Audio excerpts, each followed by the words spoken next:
Maraming struktura at kalsada ang nasira sa iba't ibang lugar sa Cebu Province. Matindi na ang mga pinsala sa unang pagyanig. Pagyanig na pala ito na dulot ng magnitude 6.9 na lindol sa probinsya.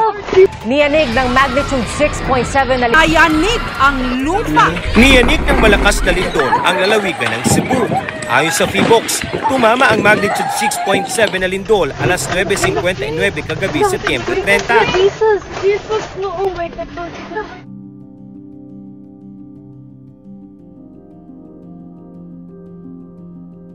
In the spirit of Bayanihan, Paramount Cebu extends its helping hand to our fellow PHRMPC members affected by the recent earthquake in North Cebu. Sa panahon sa kalisod, mas makita gyud nato ang tinabangay ug kasing-kasing na pagtabang.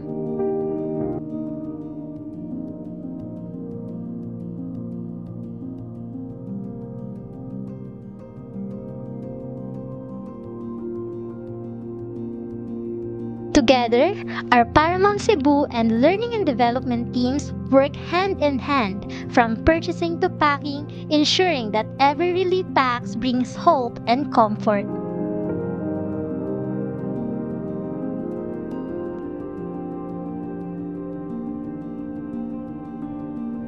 Walay gamay og dako nga tabang, basta gikan sa kasing-kasing, dakong kalipay kini sa makadawat.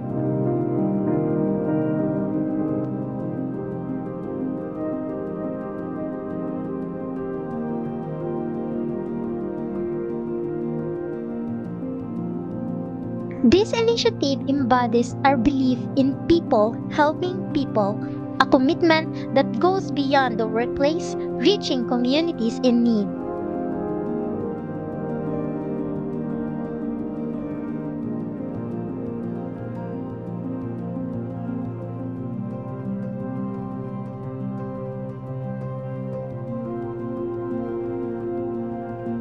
Magpabilin ta nga ligon, magtinabangay ta kanunay, because in times of trial, unity and compassion keeps us stronger.